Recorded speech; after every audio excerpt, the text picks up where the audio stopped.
Hi everyone, welcome back to Shri Sai tutorial.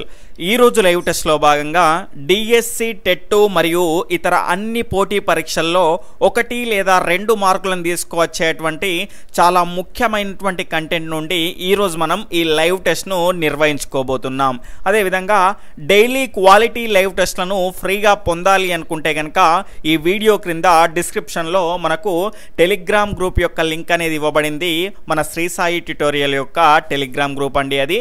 దానిలో మీరు ఆ లింక్ ద్వారా జాయిన్ అవ్వడం ద్వారా డైలీ లైవ్ టెస్ట్కి సంబంధించినటువంటి సిలబస్ని మీరు తెలుసుకోగలుగుతారు. అదేవిధంగా డిస్క్రిప్షన్ అంటే చాలా మందికి తెలియడం లేదండి. ఈ వీడియో క్రింద టైటిల్ పైన క్లిక్ చేస్తే మీకు ఆ డిస్క్రిప్షన్ అనేది ఓపెన్ అవుతుంది. దాని ద్వారా గ్రూప్లో జాయిన్ అవ్వండి. అదేవిధంగా వీడియోను చూస్తున్న వాళ్ళంతా తప్పకుండా లైక్ చేయండి, కనీసం మీ ఒక్క మిత్రునికైనా షేర్ చేయండి. ఎవరైనా కొత్తగా మన ఛానల్ని చూస్తూ ఉన్నట్లయితే సబ్స్క్రైబ్ చేసుకొని పక్కనటువంటి ఆల్ నోటిఫికేషన్ బెల్ ఐకాన్ని క్లిక్ చేయండి. ఇక లేట్ చేయకుండా లైవ్ టెస్ట్లోకి వెళ్ళిపోదాం. ఈరోజు లైవ్ టెస్ట్లో భాగంగా మన మొదటి క్వశ్చన్ వచ్చేసి క్రింది వాటిలో సరి అయినది ఏది. ఇక్కడ చూసుకుంటే స్టేట్మెంట్ 1 వచ్చేసి శ్రేణి వలయంలో విద్యుత్ ప్రవాహానికి ఒకే మార్గం ఉంటుంది. స్టేట్మెంట్ 2 వచ్చేసి విద్యుత్ వినియోగాన్ని వాటేజ్లలో కొలుస్తారు. సరి అయినది ఏది అని అడగడం జరిగింది. ఆప్షన్ 1 1,2, ఆప్షన్ 2 1 మాత్రమే, ఆప్షన్ 3 2 మాత్రమే, ఆప్షన్ 4 వచ్చేసి ఏది కాదు. లైవ్ చూస్తున్న వాళ్ళంతా దీని యొక్క సరి అయినటువంటి సమాధానాన్ని ఫాస్ట్గా కామెంట్ చేస్తూ ఉండండి. అదేవిధంగా వీడియోని లైక్ చేస్తూ ఉండండి. ఇక్కడ చూసుకుంటే దీని యొక్క సరి అయినటువంటి సమాధానం వచ్చేసి ఆప్షన్ 2 1 మాత్రమే సరి అయినదండి. ఇక్కడ చూసుకుంటే రెండవది సరి అయినది కాదు. రెండవది ఎందుకు సరి అయినది కాదు అంటే విద్యుత్ వినియోగాన్ని వాటేజ్లలో కాదండి, యూనిట్లలో కొలుస్తారు. ఈ వాటేజ్ అనేది దాని యొక్క సామర్థ్యాన్ని తెలియజేస్తుంది, గమనించాలి. అదేవిధంగా మనకు విద్యుత్ వినియోగాన్ని మనం ఎందులో కొలుస్తాము అంటే యూనిట్లలో కొలుస్తాము. మరి ఒక యూనిట్ అంటే ఏంటి అంటే ఒక గంటలో గనక విద్యుత్ని వినియోగించుకుంటే ఎంత అంటే ఒక కిలోవాట్ విద్యుత్ని మనం వినియోగించుకుంటే దాన్ని ఒక యూనిట్ అంటారు, గమనించాలి. నెక్స్ట్ ఒక క్వశ్చన్ వస్తుంది, అక్కడ ఇంకా క్లియర్గా తెలుసుకునేటువంటి ప్రయత్నం అనేది చేద్దాం. ఇక్కడ చూసుకుంటే శ్రేణి వలయంలో కనుక చూసుకుంటే ఈ పటంలో చూపెట్టిన విధంగా మనకు ఈ రకంగా ఒక బ్యాటరీ యొక్క ధన ధ్రువానికి అదేవిధంగా మరొక బ్యాటరీ యొక్క రుణ ధ్రువానికి ఈ రకంగా కలుపుతూ మనకు శ్రేణి సంధానాన్ని ఏర్పాటు చేస్తారు. ఇక్కడ చూసుకుంటే ఇందులో విద్యుత్ అనేది ఒకే మార్గం గుండా ప్రవహిస్తూ ఉంటుంది. ఫర్ ఎగ్జాంపుల్ ఈ మార్గంలో గనక ఏదైనా ఆటంకం ఏర్పడింది అనుకోండి, మొత్తం విద్యుత్ సరఫరా అనేది నిలిచిపోతుంది, గమనించాలి. తర్వాత రెండవ క్వశ్చన్ వచ్చేసి సొంతంగా ఘటం తయారు చేసుకునే వారికి ప్రధానంగా కావలసినవి ఏవి. ఆప్షన్ 1 రాగితీగ, జింకు రేకు, సల్ఫ్యూరిక్ ఆమ్లం. ఆప్షన్ 2 రాగితీగ, అల్యూమినియం రేకు, సల్ఫ్యూరిక్ ఆమ్లం. ఆప్షన్ 3 రాగితీగ, ఇనుప రేకు, హైడ్రోక్లోరిక్ ఆమ్లం. ఆప్షన్ 4 వచ్చేసి రాగితీగ, జింకు రేకు, సోడియం హైడ్రాక్సైడ్.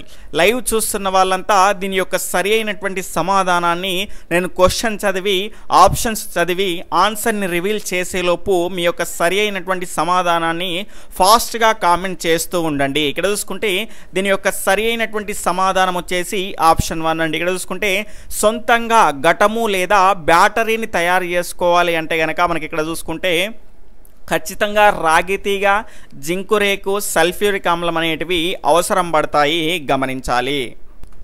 తర్వాత మూడవ క్వశ్చన్ వచ్చేసి క్రింది వాటిలో సరైన దాన్ని గుర్తించండి. ఇక్కడ చూసుకుంటే స్టేట్మెంట్ 1 బల్బులో ఫిలమెంటు సన్నగా ఉంటుంది, ఎందుకంటే నిరోధం తగ్గి విద్యుత్ ప్రవాహం పెరగాలి కాబట్టి. స్టేట్మెంట్ 2 వచ్చేసి ఫ్యూజ్ని శ్రేణి సంధానంలో కలుపుతారు. ఇక్కడ చూసుకుంటే ఆప్షన్ 1 1,2, ఆప్షన్ 2 1 మాత్రమే, ఆప్షన్ 3 2 మాత్రమే, ఆప్షన్ 4 వచ్చేసి ఏది కాదు. లైవ్ చూస్తున్న వాళ్ళంతా దీని యొక్క సరి అయినటువంటి సమాధానాన్ని ఫాస్ట్గా కామెంట్ చేస్తూ ఉండండి. ఇంకా ఎవరైనా వీడియోని లైక్ చేయకపోతే ఖచ్చితంగా వీడియోని లైక్ చేయగలరు. ఇక్కడ చూసుకుంటే దీని యొక్క సరి అయినటువంటి సమాధానం వచ్చేసి ఆప్షన్ 3 2 మాత్రమే సరి అయినది, మొదటిది సరి అయినది కాదు. ఎందుకు అంటే ఇక్కడ చూసుకుంటే బల్బులో ఫిలమెంట్ అనేది సన్నగా ఉంటుంది. ఎందుకు అంటే నిరోధము పెరిగి విద్యుత్ ప్రవాహం అనేది తగ్గాలి కాబట్టి. ఇక్కడ ఏముంది మనకు రివర్స్లో ఇవ్వడం జరిగింది కాబట్టి బల్బులో ఫిలమెంట్ సన్నగా ఉంటుంది, ఎందుకంటే నిరోధం తగ్గి విద్యుత్ ప్రవాహం పెరగాలి కాబట్టి అన్నాడు, కాబట్టి ఇది సరి అయినది కాదు.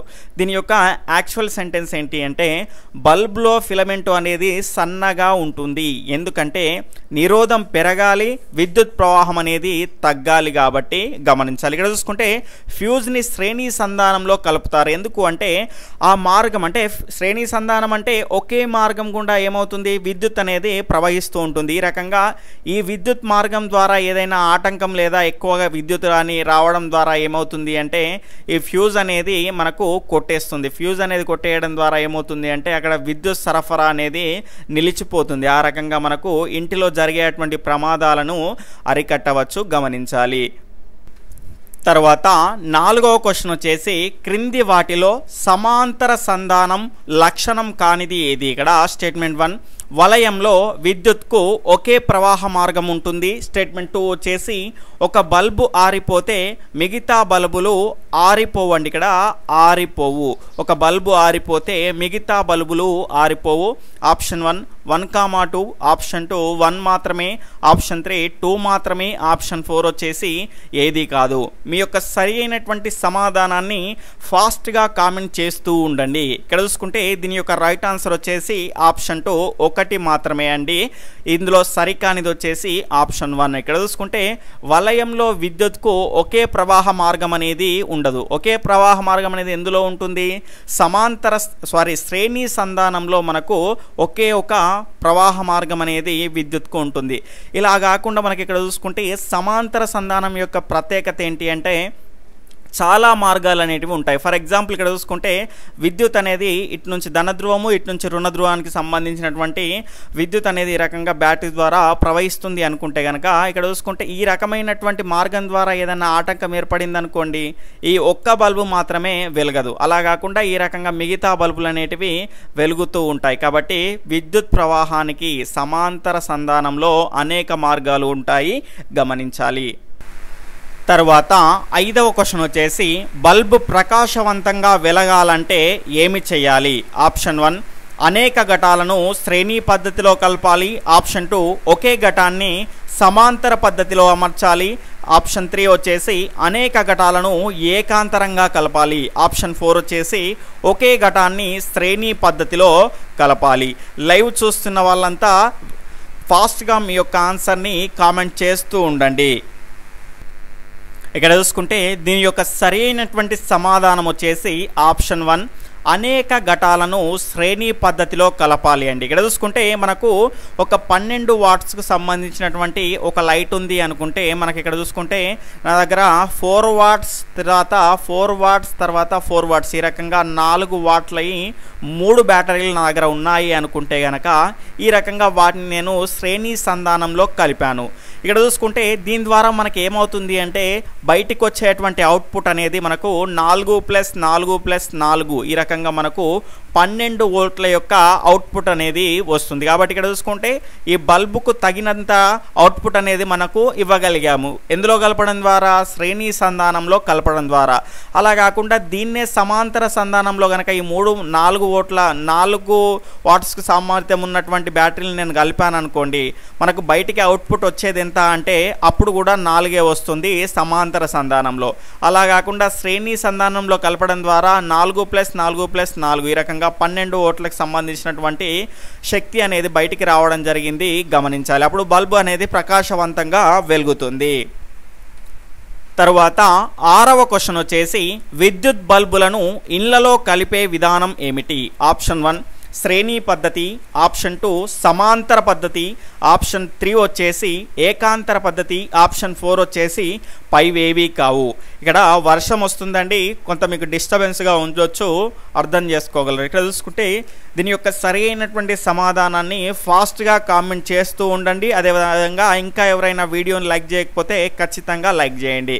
ఇక్కడ చూసుకుంటే దీని యొక్క సరి అయినటువంటి సమాధానం వచ్చేసి ఆప్షన్ 2 సమాంతర పద్ధతి అండి. ఇక్కడ చూసుకుంటే విద్యుత్ బల్బులను కనుక చూసుకుంటే ఇళ్లలో ఏ విధానంలో అమర్చుతారు అంటే సమాంతర పద్ధతిలో అమర్చుతారు. ఎందుకంటే సమాంతర పద్ధతిలో గనక ఏదైనా ఒక విద్యుత్ ప్రవాహానికి గనక ఆటంకం ఏర్పడింది అనుకోండి, మిగిలిన మార్గాల ద్వారా విద్యుత్ అనేది ప్రవహిస్తుంది. కాబట్టి మనకు ఇంటిలో ఏర్పాటు చేసేటువంటి విద్యుత్ బల్బుల్లో ఖచ్చితంగా సమాంతర సంధాన పద్ధతిని వాడతారు, గమనించాలి.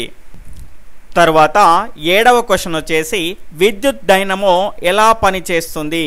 ఆప్షన్ 1 యాంత్రిక శక్తిని విద్యుత్ శక్తిగా మారుస్తుంది, ఆప్షన్ 2 విద్యుత్ శక్తిని యాంత్రిక శక్తిగా మారుస్తుంది, ఆప్షన్ 3 వచ్చేసి రసాయన శక్తిని విద్యుత్ శక్తిగా మారుస్తుంది, ఆప్షన్ 4 వచ్చేసి విద్యుత్ శక్తిని రసాయన శక్తిగా మారుస్తుంది.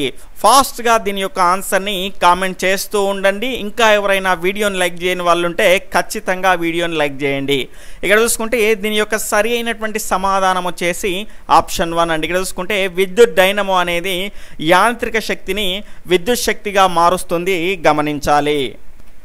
తరువాత 8వ క్వశ్చన్ వచ్చేసి బల్బు వాటేజ్ పెరిగే కొలది ఆప్షన్ 1 విద్యుత్ వినియోగం ఇచ్చే కాంతి రెండూ పెరుగుతాయి, ఆప్షన్ 2 వచ్చేసి విద్యుత్ వినియోగం ఇచ్చే కాంతి రెండూ తగ్గిపోతాయి, ఆప్షన్ 3 విద్యుత్ వినియోగం తగ్గి ఇచ్చే కాంతి పెరుగును, ఆప్షన్ 4 విద్యుత్ వినియోగం పెరిగి ఇచ్చే కాంతి తగ్గును. ఫాస్ట్గా మీ యొక్క ఆన్సర్ని కామెంట్ చేస్తూ ఉండండి.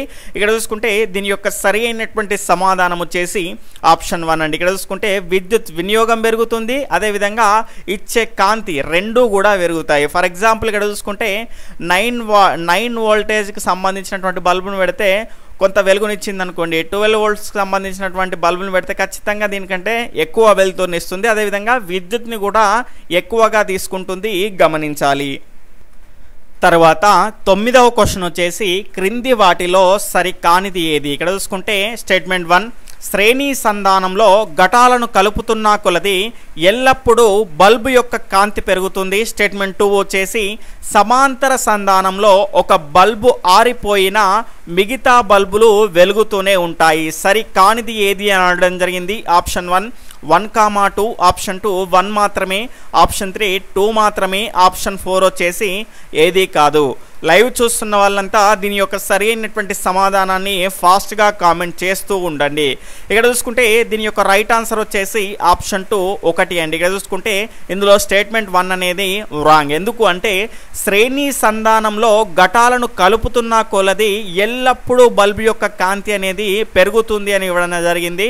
ఎల్లప్పుడూ బల్బు యొక్క కాంతి అనేది పెరగదండి. ఇక్కడ చూసుకుంటే 12 వోల్ట్స్కి సంబంధించినటువంటి బల్బ్ అనేది ఇక్కడ శ్రేణి సంధానంలో అమర్చామనుకోండి, ఇక్కడ చూసుకుంటే మనకు 6 వోల్ట్స్ బ్యాటరీ అనేది దానికి కనెక్ట్ చేసామనుకోండి, అంటే సగం వెలుతురునిస్తుంది. ఇంకొక 6 వోల్ట్స్ల యొక్క బ్యాటరీని మనం కనెక్ట్ చేసామనుకోండి, మనకి ఇక్కడ ఏమవుతుంది అంటే ఫుల్ అంటే 12 వోల్ట్స్కి సంబంధించినటువంటి ఎంత వెలుతురుని ఇవ్వాలో అంత వెలుతురిస్తుంది. అలా కాకుండా ఇక్కడ మనం ఇంకో బ్యాటరీని కలిపినా, ఇంకొక 6 వోల్ట్స్ యొక్క బ్యాటరీని కలిపినా కూడా మనకి ఇక్కడ ఉన్నది ఎంత, మనకి ఇక్కడ 12 వోల్ట్ల బల్బే కాబట్టి 12 వోల్ట్స్కు ఎంత వెలుగునివ్వాలో గంతే వెలుగునిస్తుంది. కానీ మనం ఇక్కడ చూసుకుంటే 18 వోల్ట్ల బ్యాటరీని అనుసంధానం చేశామని 18 వోల్ట్ల కాంతిని అయితే ఇవ్వలేదు. కాబట్టి ఇక్కడ 1 మాత్రమే జరుగుతుంది. ఏంటి అంటే దీని వోల్టేజ్, బల్బు వోల్టేజ్ ఎంతైతే ఉందో అంతవరకు మనకు ఫుల్ ఫ్లెడ్జ్డ్గా కాంతి అనేది ఇవ్వగలుగుతుంది, కానీ మొత్తంగా మనకు ఎక్కువ అయితే పెరగదు, గమనించాలి. తరువాత 10వ క్వశ్చన్ వచ్చేసి 1 కిలోవాట్ అనగా option 1 10 watts, option 2 100 watts, option 3 1000 watts, option 4 వచ్చేసి 10,000 వాట్స్. లైవ్ చూస్తున్న వాళ్ళంతా వీడియోని లైక్ చేస్తూ దీని యొక్క సరి అయినటువంటి సమాధానాన్ని ఫాస్ట్గా కామెంట్ చేస్తూ ఉండండి. ఇక్కడ చూసుకుంటే దీని యొక్క సరి అయినటువంటి సమాధానం వచ్చేసి ఆప్షన్ 3 1000 వాట్స్ అండి. ఇక్కడ చూసుకుంటే 1 కిలోవాట్ అంటే ఏమిటి అంటే ఒక గంటలో గనక మనం 1000 వాట్స్ని వినియోగించుకున్నాము అనుకోండి, దాన్ని ఏమంటారు అంటే మనము కిలోవాట్ అంటారు, కిలోవాట్ పర్ అవర్. ఇక్కడ చూసుకుంటే దీన్ని ఏమంటారు అంటే యూనిట్ అంటారు. ఒక గంటలో గనక మనం 1000 వాట్స్ని గనక వినియోగించుకున్నాము అనుకోండి, దాన్ని ఏమంటారు అంటే ఒక యూనిట్ అంటారు, గమనించాలి.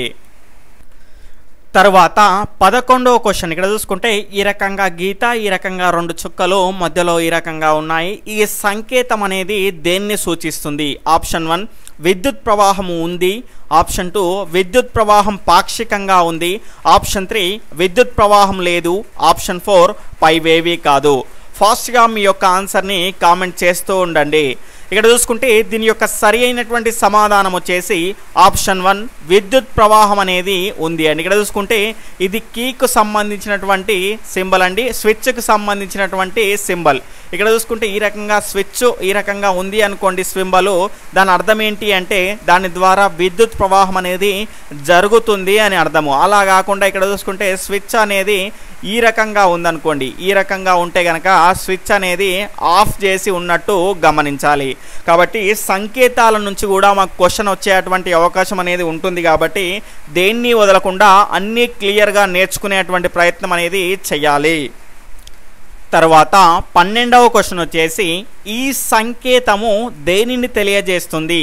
Option 1 fuse, option 2 switch, option 3 ఘటము, ఆప్షన్ 4 ఇండికేటర్. లైవ్ చూస్తున్న వాళ్ళంతా దీని యొక్క సరి అయినటువంటి సమాధానాన్ని ఫాస్ట్గా కామెంట్ చేస్తూ ఉండండి. ఇక్కడ చూసుకుంటే దీని యొక్క సరి అయినటువంటి సమాధానం వచ్చేసి ఆప్షన్ 1 ఫ్యూజ్ అండి. ఇది ఫ్యూజ్ యొక్క సంకేతము, గమనించాలి. తర్వాత 13వ క్వశ్చన్ వచ్చేసి క్రింది వాటిలో సరైనది ఏది? ఇక్కడ స్టేట్మెంట్ 1 కాంపాక్ట్ ఫ్లోరసెంట్ బల్బులు విద్యుత్ వినియోగాన్ని తగ్గిస్తాయి. స్టేట్మెంట్ 2 ఎలక్ట్రికల్ కుక్కర్, హీటర్, ఇస్త్రీ పెట్టెలలో నిక్రోమ్తో చేసినటువంటి తీగ చుట్ట ఉంటుంది. ఆప్షన్ 1, 2, ఆప్షన్ 2 1 మాత్రమే, ఆప్షన్ 3 2 మాత్రమే, ఆప్షన్ 4 వచ్చేసి ఏది కాదు. లైవ్ చూస్తున్న వాళ్ళంతా ఫాస్ట్గా మీ యొక్క ఆన్సర్ని కామెంట్ చేస్తూ ఉండండి. ఇక్కడ చూసుకుంటే దీని యొక్క సరి అయినటువంటి సమాధానం వచ్చేసి ఆప్షన్ 1, 1, 2 రెండు కూడా సరి అయినవి. ఇక్కడ చూసుకుంటే ఫ్లోరసెంట్ బల్బులు అంటే ఏంటి అంటే ఎల్ఈడి బల్బులు అనేటివి రాకముందు మనకి ఈ రకంగా చూసుకుంటే ఈ రకంగా ఉన్నటువంటి గొట్టాల్లాగా ఉన్నటువంటి బల్బులు అనేటివి మనకు ఉండేటివి, వాటిని ఏమంటారు అంటే ఫ్లోరసెంట్ బల్బులు అంటారు. అదేవిధంగా ఎల్ఈడి బల్బు కాకుండా మామూలుగా ఉన్నటువంటి ట్యూబ్ లైట్ని కూడా ఫ్లోరసెంట్ ట్యూబ్ లైటే అంటారు, గమనించాలి. ఇవన్నీ ఇలాంటివి ఏంటి అంటే ఫ్లోరసెంట్ బల్బులు. ఇవేం చేస్తాయి అంటే మనకు విద్యుత్ వినియోగాన్ని తగ్గిస్తాయి, గమనించాలి. అదేవిధంగా ఎలక్ట్రికల్ కుక్కర్, హీటర్, ఇస్త్రీ పెట్టెల్లో కూడా నిక్రోమ్తో చేసినటువంటి తీగ చుట్టను, ఫిలమెంట్ను ఉపయోగిస్తారు, గమనించాలి. తర్వాత 14వ క్వశ్చన్ వచ్చేసి క్రింది వాటిని జతపరచుము. నేను దీన్ని జతపరిచేలోపు లైవ్ చూస్తున్న వాళ్ళంతా నాకంటే ఫాస్ట్గానే జతపరుస్తారు అని అనుకుంటున్నాను. ఇక్కడ చూసుకుంటే మొదటగా ఘటము అంటే ఏంటండి? బ్యాటరీ అంటే ఇది ఒక విద్యుత్ శక్తి వనరు, కాబట్టి ఇక్కడ ఏమొస్తుంది? బి అనేది వస్తుంది. తర్వాత పిన్ అంటే ఏంటి? ఇనుము కదా, అది ఒక విద్యుత్ వాహకం, కాబట్టి ఇక్కడ ఏమొస్తుంది? ఏ అనేది వస్తుంది. దాని తర్వాత మనకి ఇక్కడ చూసుకుంటే పెన్సిల్ అనేది ఏంటండి? విద్యుత్ బంధకంగా పనిచేస్తుంది, కాబట్టి ఇక్కడ ఏమొస్తుంది? డి అనేది వస్తుంది. అదేవిధంగా బల్బు వెలుగుట అనేది దేనిపైన ఆధారపడి ఉంటుంది? ఫిలమెంట్ పైన ఆధారపడి ఉంటుంది, కాబట్టి ఇక్కడ ఏమొస్తుంది? BADC అనేది వస్తుంది. BADC అనేది ఎక్కడ ఉందండి? ఆప్షన్ 1లో ఉంది, కాబట్టి ఆప్షన్ 1 ఈజ్ రైట్ ఆన్సర్. తర్వాత 15వ క్వశ్చన్ వచ్చేసి బెంజమిన్ ఫ్రాంక్లిన్ అనే శాస్త్రవేత్త ఏమి కనుక్కున్నాడు? ఆప్షన్ 1 విద్యుత్ కదిలే ప్రవాహము అని, ఆప్షన్ 2 విద్యుత్కు ధన రుణ ఆవేశాలు ఉంటాయని, ఆప్షన్ 3 జంతువుల దేహంలో విద్యుత్ అనేది ఉంటుంది అని, ఆప్షన్ 4 విద్యుత్ అనేది అయస్కాంతంగా పనిచేస్తుంది అని. ఫాస్ట్గా మీ యొక్క ఆన్సర్ని కామెంట్ చేస్తూ ఉండండి. ఇక్కడ చూసుకుంటే దీని యొక్క సరి అయినటువంటి సమాధానం వచ్చేసి ఆప్షన్ 2 అండి. విద్యుత్కు ధన రుణ ఆవేశాలు ఉంటాయని బెంజమిన్ ఫ్రాంక్లిన్ అనేటువంటి అమెరికా దేశానికి చెందినటువంటి శాస్త్రవేత్త కనుక్కున్నాడు, గమనించాలి. అదేవిధంగా ఈయనకు సంబంధించినటువంటి కాలాన్ని కనుక చూసుకుంటే 1706 నుంచి 1790 వరకు. ఈ రకంగా కాలాన్ని కూడా ఖచ్చితంగా నేర్చుకోవాలండి. ఈ రకంగా చాలామంది శాస్త్రవేత్తలు అనేవాళ్ళు మనకు ఉన్నారు కాబట్టి వీరికి సంబంధించినటువంటి కాలాన్ని జతపరచుములో మనకి ఇచ్చేటువంటి అవకాశం అనేది ఉంటుంది కాబట్టి ఖచ్చితంగా అన్ని అంశాలను క్లియర్గా నేర్చుకుంటేనే ఏ ఒక్క మార్కు కూడా మిస్ అవ్వకుండా ఉంటుంది, గమనించాలి. తర్వాత 16వ క్వశ్చన్ వచ్చేసి విద్యుత్ అయస్కాంతంగా పనిచేస్తుంది అని చెప్పినటువంటి శాస్త్రవేత్త ఎవరు? ఆప్షన్ 1 అన్స్ ఆయిస్టర్డ్, ఆప్షన్ 2 లూగి గాల్వానీ, ఆప్షన్ 3 వచ్చేసి బెంజమిన్ ఫ్రాంక్లిన్, ఆప్షన్ 4 వచ్చేసి విలియం బర్డ్. ఫాస్ట్గా మీ యొక్క ఆన్సర్ని కామెంట్ చేస్తూ ఉండండి. ఇక్కడ చూసుకుంటే దీని యొక్క సరి అయినటువంటి సమాధానం వచ్చేసి అన్స్ ఆయిస్టర్డ్ అండి. ఇక్కడ చూసుకుంటే విద్యుత్ అనేది అయస్కాంతంగా పనిచేస్తుంది అని చెప్పినటువంటి శాస్త్రవేత్త వచ్చేసి అన్స్ ఆయిస్టర్డ్. ఈయన ఏ దేశానికి చెందినవాడు అంటే డేనిష్కు చెందినటువంటి శాస్త్రవేత్తగా మనం చెప్పుకోవచ్చు. ఈయన యొక్క కాలాన్ని కనుక చూసుకుంటే 1777 నుంచి అదేవిధంగా 1881 వరకు. ఈ రకంగా ఖచ్చితంగా మీరు ఈ లెసన్లో ఉన్నటువంటి శాస్త్రవేత్తలకు సంబంధించినటువంటి కాలాలని కూడా ఖచ్చితంగా గుర్తుపెట్టుకోవాలి. తర్వాత 17వ క్వశ్చన్ వచ్చేసి జంతువుల దేహంలో కూడా విద్యుత్ ఉంటుంది అని భావించినటువంటి శాస్త్రవేత్త ఎవరు? ఆప్షన్ 1 అన్స్ ఆయిస్టర్డ్, option 2 Luigi Galvani, option 3 Franklin, option 4 వచ్చేసి విలియం బర్డ్స్. ఇక్కడ చూసుకుంటే లైవ్ చూస్తున్న వాళ్ళంతా ఖచ్చితంగా ఫాస్ట్గా కామెంట్ చేసేటువంటి ప్రయత్నం అనేది చేయండి మీ యొక్క ఆన్సర్ని. అదేవిధంగా ఇంకా ఎవరైనా వీడియోని లైక్ చేయకపోతే తప్పకుండా లైక్ చేయండి. అదేవిధంగా డైలీ లైవ్ టెస్ట్లకు సంబంధించినటువంటి సిలబస్ని తెలుసుకోవాలి అనుకుంటే కనుక ఈ వీడియో టైటిల్ పైన క్లిక్ చేస్తే మనకు గ్రూప్స్ యొక్క లింక్స్ అనేటివి వస్తాయి. అంటే మన టెలిగ్రామ్ గ్రూప్స్ యొక్క లింక్స్ అనేటివి వస్తాయి. వాటి ద్వారా జాయిన్ అయ్యేసి డైలీ సిలబస్ను తెలుసుకునేటువంటి ప్రయత్నం అనేది చేయండి. ఇక్కడ చూసుకుంటే దీని యొక్క సరి అయినటువంటి సమాధానం వచ్చేసి ఆప్షన్ 2 లూగి గాల్వానీ అండి. ఇక్కడ చూసుకుంటే జంతువుల దేహంలో కూడా విద్యుత్ ఉంటుంది అని భావించినటువంటి శాస్త్రవేత్త ఎవరు అంటే లూగి గాల్వానీ. ఎందుకు అంటే చనిపోయినటువంటి కప్ప కాళ్లకు 2 లోహపు పలకలను తగిలించినప్పుడు ఏమైంది అంటే అది ఎగిరి పడిపోయిందండి. ఆ రకంగా ఏమైంది అంటే జంతువుల దేహంలో కూడా విద్యుత్ ఉంటుంది అని భావించాడు మన లూగి గాల్వానీ, గమనించాలి.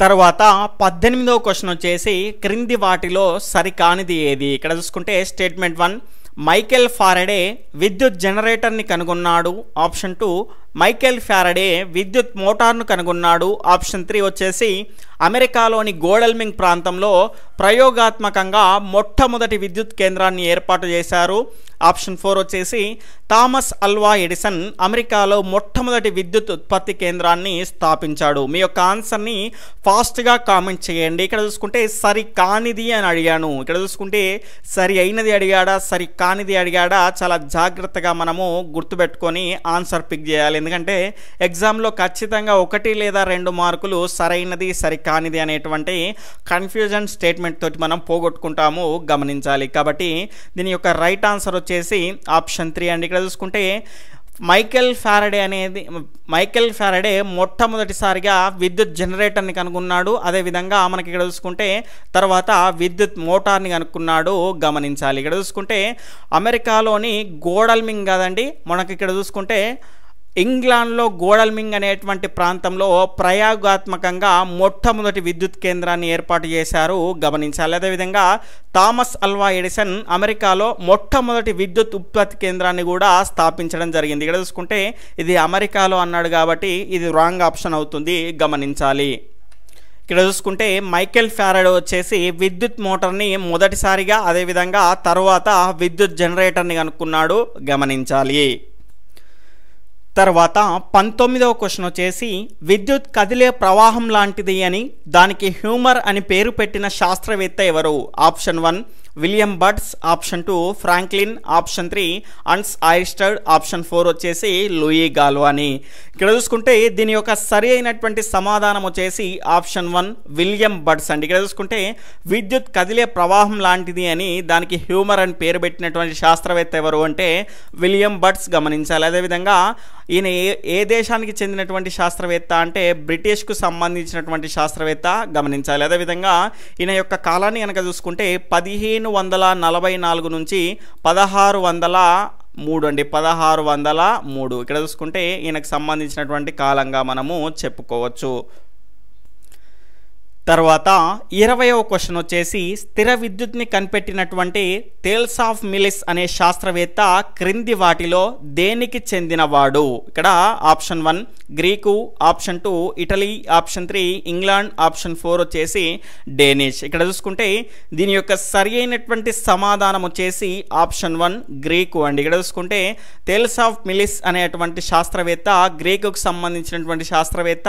ఈయన యొక్క కాలాన్ని కనుక చూసుకుంటే క్రీస్తు పూర్వం 624 నుంచి 540 అండి, 540. ఇక్కడ చూసుకుంటే ఇది మౌస్ తోటి రాయడం అండి, కొంచెం క్లారిటీగా కనిపించదు కాబట్టి ఇక్కడ చూసుకుంటే కొంచెం వినేటువంటి ప్రయత్నం అనేది చేయండి. క్రీస్తు పూర్వము 624 నుంచి 540, గమనించాలి. తర్వాత 21వ క్వశ్చన్ వచ్చేసి బల్బులో వెలుగునిచ్చేటువంటి భాగం ఏది? ఆప్షన్ 1 లోహపూత, ఆప్షన్ 2 గాలికోటరం, ఆప్షన్ 3 ఫిలమెంటు, ఆప్షన్ 4 ధృవాలు.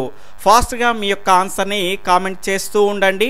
ఇక్కడ చూసుకుంటే దీని యొక్క సరి అయినటువంటి సమాధానం వచ్చేసి ఆప్షన్ 3 ఫిలమెంట్ అండి. బల్బులో మనకు వెలుగునిచ్చేటువంటి భాగం ఏంటి అంటే ఫిలమెంట్. ఈ ఫిలమెంట్ ద్వారానే మనకు బల్బులో వెలుగు అనేది వస్తుంది, గమనించాలి. అదేవిధంగా ఇంకా ఎవరైనా మన ఛానల్ని సబ్స్క్రైబ్ చేసుకోకపోతే రెడ్ కలర్లో ఉన్నటువంటి సబ్స్క్రైబ్ బటన్ క్లిక్ చేసుకొని సబ్స్క్రైబ్ చేసుకొని ఇలాంటి క్వాలిటీ టెస్ట్లను పొందండి. అదే పక్కన ఉన్నటువంటి ఆల్ నోటిఫికేషన్ బెల్ ఐకాన్ని క్లిక్ చేస్తే నేను చేసేటువంటి ప్రతి వీడియో అనేది మీకు నోటిఫికేషన్ రూపంలో వస్తుంది, గమనించాలి. తర్వాత ఈరోజు ప్రశ్నను కనుక చూసుకుంటే ఎల్ఈడి యొక్క పూర్తి అబ్రివేషన్ ఏమిటి? ఎల్ఈడి యొక్క పూర్తి అబ్రివేషన్ ఏమిటి? దీని యొక్క సరి అయినటువంటి సమాధానాన్ని అదేవిధంగా ఈ లైవ్ టెస్ట్లో మీకు వచ్చినటువంటి మార్కులను ఖచ్చితంగా లాస్ట్లో వీడియో కంప్లీట్ అయిపోయిన తర్వాత మీరు ఇప్పుడు లైవ్ చాట్లో ఉన్నారండి, మీరు ఇప్పుడు లైవ్ చాట్లో ఉన్నారు. ఈ లైవ్ చాట్లో చెప్పకండి, ఈ క్రింద కామెంట్ సెక్షన్ అనేది ఉంటుంది కదా, క్రింద కామెంట్ సెక్షన్లో మీ యొక్క సరి అయినటువంటి సమాధానాన్ని అదేవిధంగా మీకు వచ్చినటువంటి మార్కులను ఈ టెస్ట్ పైన మీ యొక్క అభిప్రాయాన్ని ఖచ్చితంగా తెలియజేయండి. అదేవిధంగా మనకు సిలబస్ని కనుక చూసుకుంటే కనుక రేపటి సిలబస్ని చూసుకుంటే కనుక 6th క్లాస్ సైన్స్కి సంబంధించినటువంటి 12వ లెసన్ ఎలా కొలవాలో నేర్చుకుందాం. 13వ లెసన్ వచ్చేసి జంతువులలో చలనాలు. ఇక్కడ చూసుకుంటే 7th క్లాస్ సైన్స్ కంటెంట్కి సంబంధించినటువంటి మొక్కల్లో పోషణ, అదేవిధంగా మొక్కల్లో పోషణ, దాని తర్వాత వీలైతే నెక్స్ట్ లెసన్ కూడా ఇచ్చేటువంటి ప్రయత్నం అనేది చేస్తాను. వీలైతే మీకు 6th క్లాస్లో ఒక లెసన్ తగ్గించేసి నెక్స్ట్ 7th క్లాస్లో ఒక లెసన్ అనేది పెంచుతాను. జీవుల్లో శ్వాసక్రియ అనుకుంటా నెక్స్ట్ లెసన్ వచ్చేసి మనకు జీవుల్లో శ్వాసక్రియ అనేది ఇస్తాను. జంతువుల్లో చలనాలు మీకు రేపు అనేది మళ్ళీ నెక్స్ట్ లైవ్ టెస్ట్లో మీకు ఇవ్వడం జరుగుతుంది. ఎందుకంటే 6th క్లాస్లో మనకు ముందున్నాం కాబట్టి మనకు ఈ 7th క్లాస్ని కూడా బ్యాలెన్స్ చేయాలి కాబట్టి రేపు మొక్కల్లో పోషణ, దాని తర్వాత జీవుల్లో శ్వాసక్రియ 11th లెసన్, దీని తర్వాత జీవుల్లో శ్వాసక్రియ, అదేవిధంగా ఎలా కొలవాలో నేర్చుకుందాం అనేటువంటి 6th క్లాస్ నుంచి, తర్వాత మొక్కల్లో పోషణ, దాని తర్వాత జీవుల్లో శ్వాసక్రియ అనేటువంటి 7th క్లాస్ లెసన్ నుంచి మీకు రేపు లైవ్ టెస్ట్ అనేది ఉంటుంది, గమనించాలి. జంతువుల్లో చలనాలు ఈరోజు టాపిక్లో, రేపటి టాపిక్లో ఉండదు, గమనించాలి. ఓకే ఫ్రెండ్స్, నా వీడియో మీకు నచ్చింది అనుకుంటున్నాను. నా వీడియో కనుక మీకు నచ్చినట్టయితే తప్పకుండా లైక్ చేయండి, షేర్ చేయండి, మీ విలువైనటువంటి అభిప్రాయాన్ని కామెంట్ రూపంలో తెలియజేయండి. కనీసం మీ ఒక్క మిత్రునికి షేర్ చేయడం మర్చిపోకండి. బాయ్, టేక్ కేర్, జై హింద్.